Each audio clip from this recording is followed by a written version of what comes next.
Hello everyone, this is Vikas Goyal from lucid point. In this video मैं बात करूंगा आपसे कंपेयरिंग क्वांटिटीज की ही एक्सटेंशन है ये। जो लास्ट वीडियो में हमने बात की थी परसेंटेज की, इस वीडियो में मैं परसेंटेज के कुछ डिफिकल्ट क्वेश्चंस और कुछ क्वेश्चंस लेंगे हम लोग प्रॉफिट एंड लॉस के। तो चलिए जानते हैं पहले प्रॉफिट एंड लॉस का कॉन्सेप्ट और फिर साथ के साथ सारे क्वेश्चंस भी सॉल्व करेंगे। तो प्रॉफिट एंड लॉस, जैसे कि नाम से क्लियर है, प्रॉफिट प्रॉफिट का मतलब होता है फायदा, मींस गेन, गेन मींस फायदा, और लॉस तो क्लियर है बिल्कुल वर्ड। तो देखिए कुछ टर्म्स हैं यहाँ पे जो समझनी जरूरी है। First is cost price, CP stands for cost price. SP एक टर्म है, एसपी का मतलब है सेलिंग प्राइस। तो ये टर्म्स बहुत कॉमन है, इसका मतलब जान लेते हैं पहले कि ये मतलब है क्या इन टर्म्स का।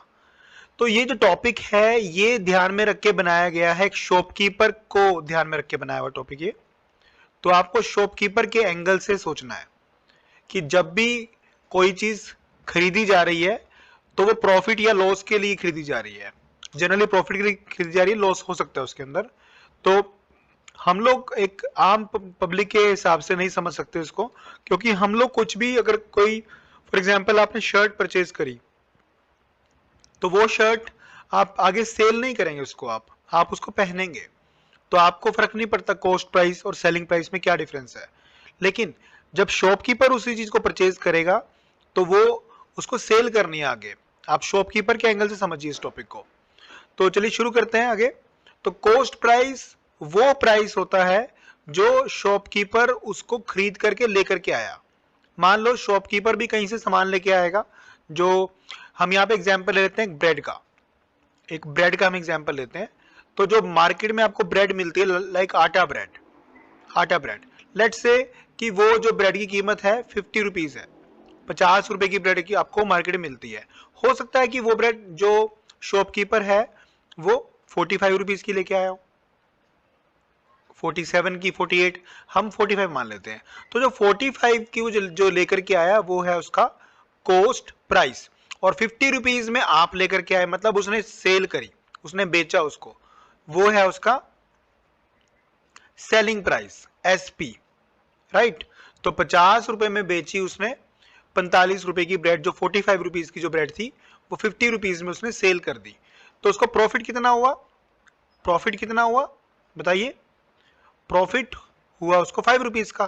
तो इसका मतलब selling price minus cost price. जितने की ब्रेड वो लेकर के आया था और जितने की उसने सेल करी, तो उसका जो डिफरेंस होगा वही प्रॉफिट होता है। तो यहाँ पे 5 रुपीज का प्रॉफिट होने वाला है। ठीक है, तो प्रॉफिट का ये फॉर्मूला आपके पास बन गया, एसपी माइनस सीपी। अब मान लेते हैं कि वो ब्रेड बाई चांस कुछ ब्रेड्स लेकर के आया और वो उसमें से एक ब्रेड बच गई। अब वो ब्रेड उसको सेल पे लगानी पड़ गई कि यार चलो ब्रेड बिक तो जाएगी कम से कम। मान लेते हैं 40 रुपीज की, उसने कहा कि मैं ये ब्रेड सेलिंग प्राइस जो है 40 रुपीज कर देता हूं इसी ब्रेड का। आमतौर पे क्या होता है, जब कोई चीज नहीं बिक रही होती तो उसको कम दाम पे भी कंपनी बेचने को तैयार हो जाती है। तो मान लो सेलिंग प्राइस 40 कर दिया, तो अब सीपी तो उतना ही रहेगा, कॉस्ट प्राइस तो 45 ही था। लेकिन अब क्या हुआ, उसको लॉस हुआ 5 रुपीज का। दैट मीन्स लॉस का जो फॉर्मूला होगा वो क्या होगा, वो होगा CP, cost price minus selling price. Very very simple thing. तो ये भी 5 रुपीज ही आएगा जब आप इस क्वेश्चन को सॉल्व करेंगे। ठीक है, तो डिपेंड करता है कि आपको कॉस्ट प्राइस क्या गिवन है। यहाँ पे हमने एक सिंपल सी प्रॉब्लम ली और उसके एंगल से हमने cost price, selling price, profit और लॉस को समझा। अब बारी आती है प्रॉफिट परसेंटेज की।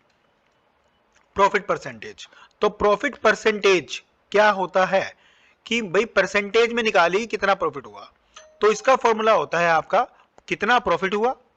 देखिए कितना प्रॉफिट हुआ और कितने में से हुआ, कितने में से हुआ मतलब सेलिंग प्राइस में से हुआ। जैसे कि आपको मार्क्स मिलते हैं, आपके मार्क्स ऑब्टेन्ड, मान लीजिए आपके 10 में से 5 मार्क्स आए तो 5/10 होगा ना। तो प्रॉफिट कितना हुआ और कितने में से हुआ, सेलिंग प्राइस में से, सॉरी कॉस्ट प्राइस में से हुआ। क्योंकि आप हमेशा उससे कंपेयर करेंगे जितने में वो चीज आपने खरीदी थी, और मल्टीप्लाई बाय 100। ये 100 से मल्टीप्लाई इसलिए किया क्योंकि हमने परसेंटेज निकालनी है, राइट। सो ये फॉर्मूला बन गया प्रॉफिट परसेंटेज का। ये फॉर्मूला बहुत ज्यादा इंपॉर्टेंट है। देखिए स्कूल में क्या करते हैं या बुक्स में क्या करते हैं, इसी फॉर्मूले को थोड़ा सा और कॉम्प्लेक्स बना देते हैं।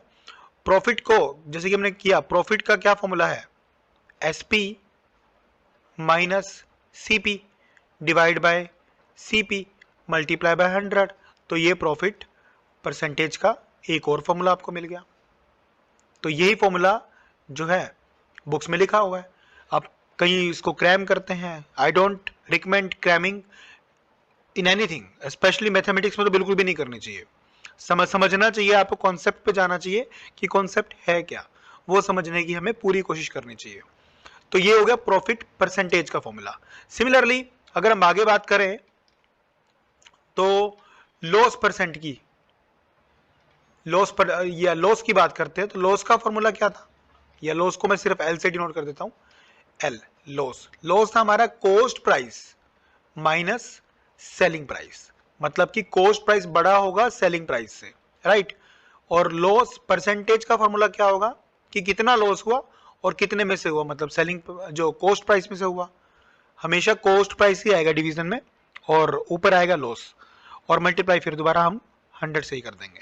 तो एक फॉर्मूला आपको और मिल गया ये वाला। अब इसी फॉर्मूले से एक फॉर्मूला हम बना सकते हैं, that loss is nothing but CP minus SP, और डिवाइड बाय सीपी ही रहेगा, कॉस्ट प्राइस ही रहेगा, और मल्टीप्लाई 100। तो आपको दो फॉर्मूले मिल गए इस केस में लॉस परसेंटेज के। सो यहीं तक फॉर्मूलेस के हिसाब से तो ये कॉन्सेप्ट मतलब बेस्ट है, बेटर है। हम इससे आगे की बात कर सकते हैं। अब प्रॉब्लम्स को समझ के ही आपको बेटर अंडरस्टैंडिंग हो जाएगी। तो चलिए वापस आते हैं परसेंटेज के टॉपिक पे, और साथ साथ प्रॉफिट लॉस का भी करेंगे क्वेश्चंस। तो मैंने यहाँ पे कुछ क्वेश्चन मार्क किए हुए आप देख सकते हैं, इन्हीं क्वेश्चन को मैं सोल्व करूंगा अभी। तो एक क्वेश्चन नंबर 2 जो सबसे पहले मार्क किया हुआ, इसको देखते हैं। क्वेश्चन नंबर 2 में क्या पूछा गया, देखिए, Gayatri's income is rupees this much, 1 10 100 1000 10,000 lakh 1,60,000 उसकी इनकम है। She pays 15% of this as house rent. तो देखिए इनकम लिख लेते हैं पहले, इनकम को आई से डिनोट कर, ये इनकम पूरा लिख लेते हैं। इनकम है गायत्री की 1,60,000 पर ईयर है, हालांकि बहुत कम दिखाया हुआ है। और 15% जो है उसका हाउस रेंट जो है वो कितना है, 15% of the income, 15% of income, and 10% of the remainder for her child's education. तो जो चाइल्ड्स की एजुकेशन है उसमें कितना जा रहा है एजुकेशन के लिए, 10% of the income. The money left with her, देखिए अब इन दोनों को अगर प्लस करूं मैं 15 और 10 को, तो ये कितना आ गया, 25% आ गया। इसका मतलब कि 25% ऑफ द इनकम तो उसकी इन्वेस्ट हो रही है हाउस रेंट में और चाइल्ड एजुकेशन में। तो अगर उसके पास 100% इनकम है, देखिए 100% ही होगी, और 100 में से 25% आप सब्ट्रैक्ट कर दीजिए, तो कितना बचा, 75%। और 75% जो इनकम होगी वो आप निकाल लीजिए। 75% ऑफ 1,60,000, इसको हम डिटरमाइन कर लेते हैं। यही हमें निकालना है कि मनी कितनी बची उसके पास। तो 75% of 1,60,000 that is 75 by 100 and multiply by 1,60,000। तो ये 2 0 से 2 0 कैंसिल हो गई, और 75 को आप मल्टीप्लाई कर दीजिए 160 से। तो 75 को जब आप मल्टीप्लाई करेंगे 60 से तो क्या आएगा, क्या आना चाहिए, आप मुझे कमेंट सेक्शन में जरूर बताइए इसका क्या आंसर आएगा, राइट।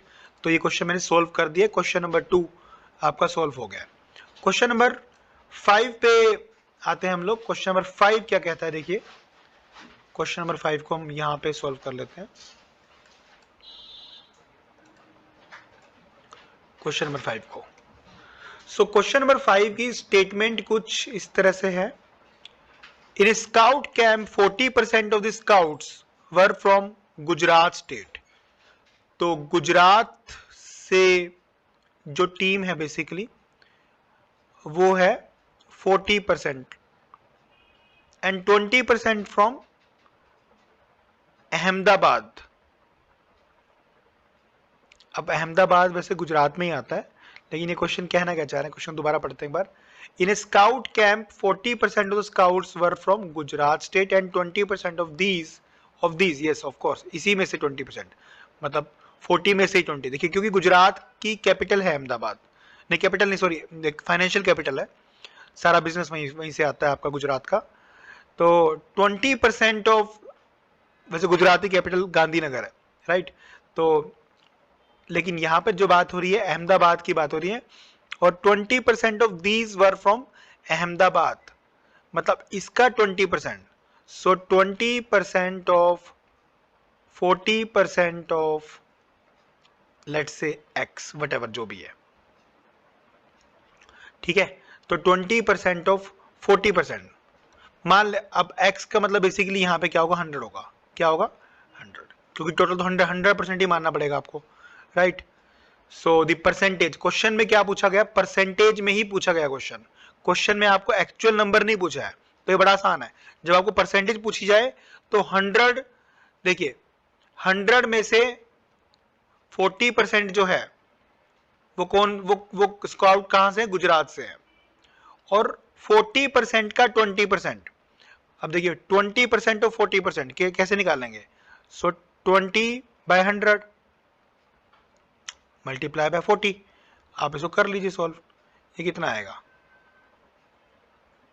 ये आएगा आपका 8, ऑब्वियसली बात है 8 आंसर आएगा।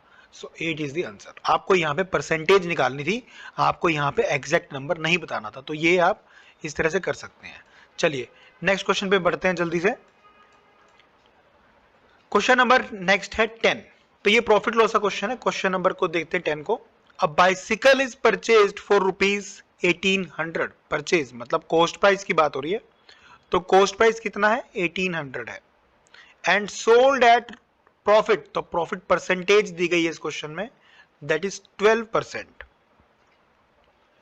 इट्स सेलिंग प्राइस इज, तो सेलिंग प्राइस निकालना है, बड़ा सिंपल सा क्वेश्चन है लेकिन अच्छा क्वेश्चन है। तो देखिए हम यहां पर प्रॉफिट परसेंटेज का फॉर्मूला यूज करेंगे। तो प्रॉफिट परसेंटेज का फॉर्मूला क्या था, profit divide by CP multiply by 100। तो प्रॉफिट तो गिवन नहीं है यहाँ पे तो आपको सेलिंग प्राइस निकालना भी है, तो आपको दूसरे वाला फॉर्मूला लगाना पड़ेगा। वो फॉर्मूला कौन सा था हमारा, वो था हमारा selling price minus cost price divide by cost price multiply by 100, तो ये फॉर्मूला लगेगा हमें यहाँ पे। और प्रॉफिट परसेंटेज आपको दिया हुआ 12, तो 12 ही लिखेंगे यहाँ पे आप, 12% मत लगा देना गलती से, 12 ही लिखना है। और सेलिंग प्राइस निकालना है तो सेलिंग प्राइस को x मान लेते हैं, तो x माइनस सीपी, सीपी कितना दिया हुआ इस क्वेश्चन में 1800, सो 1800 आप पुट कर दीजिए divide by 1800 and multiply by 100, अभी कट जाने वाला है राइट। और 12 को मल्टीप्लाई कर दीजिए 18 से, और यहाँ पे रह जाएगा x माइनस 1800।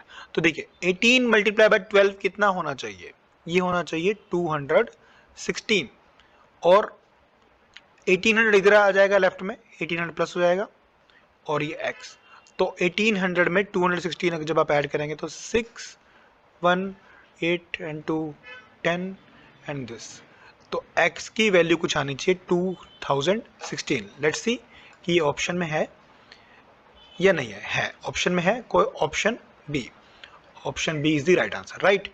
तो आई होप आपको क्वेश्चन समझ में आया होगा। चलिए जल्दी से नेक्स्ट क्वेश्चन की तरफ मूव करते हैं। सो नेक्स्ट क्वेश्चन है क्वेश्चन नंबर 11 के ऊपर भी एक बार नजर मारते हैं यहाँ पे क्या क्वेश्चन है। A cricket bat was purchased for ₹800, तो इसका मतलब कॉस्ट प्राइस दिया हुआ है, जब भी कुछ खरीदा है, मतलब खरीदा किसने है, किस शॉपकीपर ने खरीदा ऑफ कोर्स, तो यहां पर 800 रुपीज आ जाएगा, एंड वॉज सोल्ड, तो सेलिंग प्राइस आपको गिवन है दैट इज ₹1600, तो प्रॉफिट परसेंटेज निकालनी है, तो प्रॉफिट निकाल लीजिए पहले, एसपी माइनस सीपी, वो कितना आएगा 1600 माइनस 800 दैट इज 800, तो ये तो आ गया प्रॉफिट, लेकिन अभी क्या निकालनी है, प्रॉफिट परसेंटेज। तो बहुत सिंपल है ये भी क्वेश्चन। तो प्रॉफिट परसेंटेज का फॉर्मूला पहले वाला लगेगा, P बाय CP इंटू 100। तो प्रॉफिट कितना है 800 और CP कितना है, वो भी 800 है और मल्टीप्लाई बाय 100। तो देखिए बड़ा इंटरेस्टिंग क्वेश्चन है, आंसर आएगा 100। तो इसका मतलब प्रॉफिट परसेंटेज कितना हुआ, 100%। That's very good question.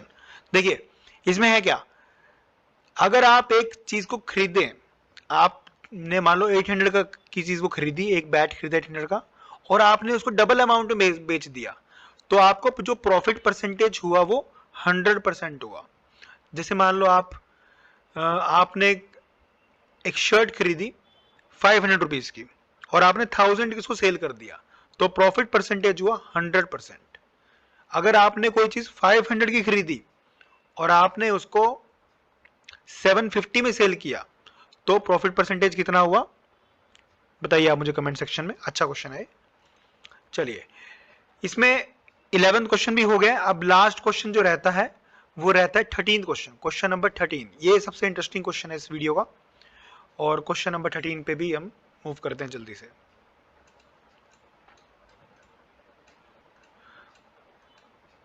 देखिए 13th क्वेश्चन में क्या दिया हुआ है आपके पास, Mohan's income 25% more than Raman's income.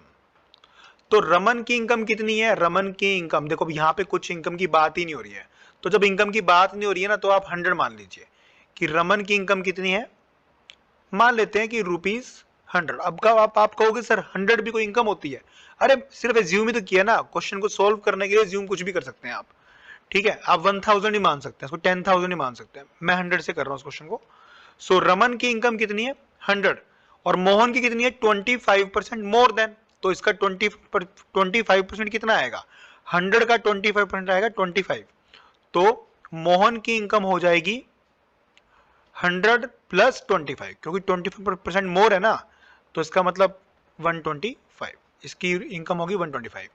अब क्या क्वेश्चन पूछा हुआ है, Raman income is less than Mohan income by. अब कई बच्चे कहेंगे कि यार इधर सर 25% ही होना चाहिए इसका आंसर। सबसे कंफ्यूजिंग क्वेश्चन माना जाता है ये, लेकिन है इजी, समझना ध्यान से। तो मोहन की इनकम रमन से 25% ज्यादा है, लेकिन रमन की इनकम मोहन से कितनी कम है, वो 25% नहीं आएगी। निकालते हैं। तो देखिए इस क्वेश्चन में आपको क्या करना पड़ेगा, आपको जो लॉस परसेंटेज का फॉर्मूला लगाया था ना मैंने, loss by CP into 100, same वो फंडा लगेगा इस क्वेश्चन में। देखिए अब आपसे क्या पूछा गया आपसे कि रमन की इनकम मोहन से कितनी कम है, तो कितनी कम है बताइए पहले, 125 और यहाँ पे 100, तो लॉस मतलब क्या होता था CP माइनस SP, तो यहाँ पे क्या कितना आएगा 25 आएगा, कि दोनों में जितना गैप है, ठीक है। और CP का मतलब कि किसके रिस्पेक्ट में देखी जा रही है इनकम, मोहन के रिस्पेक्ट में देखी जा रही है, तो कितना आएगा 125, राइट, और मल्टीप्लाई बाय 100, तो ये कट गया 5 पर और ये इससे कट गया, तो आंसर आया 20%। इसका मतलब जो रमन की इनकम कम है मोहन से, वो कितनी है 20% कम है। दोबारा समझिए इस क्वेश्चन को, इस क्वेश्चन में रमन की जो इनकम थी वो 100 मान ली थी हमने, और मोहन की इनकम 25% ज्यादा थी, तो वो 125 हो गई थी। क्वेश्चन में ये पूछा गया था कि अगर मोहन की इनकम रमन से 25% ज्यादा है, तो रमन की इनकम मोहन से कितने % कम है। तो मैंने यहाँ पे लॉस परसेंटेज का कंसेप्ट से किया है। एक्चुअली लॉस तो नहीं हो रहा है इस क्वेश्चन में, लेकिन ये सिर्फ समझाने के लिए मैंने लिखा है कि ये फॉर्मूला, तो ये फॉर्मूला हम कर चुके हैं, loss divide by CP into 100। इस क्वेश्चन में, इस कंसेप्ट में हम क्या करते थे कि लॉस को निकालते थे, लॉस परसेंटेज को, और लॉस देखते थे CP के रिस्पेक्ट में। यहाँ पे हम देख रहे हैं कि जो रमन की इनकम कम है मोहन से, वो कितनी कम है 25 कम है, और किसके रिस्पेक्ट में देखना है, मोहन के रिस्पेक्ट में देखना है, तो मोहन की इनकम से डिवाइड करेंगे और 100 से यहाँ पे मल्टीप्लाई करेंगे, क्योंकि परसेंटेज में निकालना है, तो आंसर आ गया आपका 20%। आई होप ये क्वेश्चन आपको समझ में आया होगा, और इसी तरह की इंफॉर्मेटिव वीडियोस के लिए बने रहिए लूसिड पॉइंट के साथ। और किस तरह की वीडियोस आप देखना चाहते हैं फ्यूचर में, वो भी मुझे जरूर बताइए कमेंट सेक्शन में, मुझे काफी अच्छा लगेगा और मेरे लिए काफी ईजी रहेगा वो videos banana. Thank you very much for watching.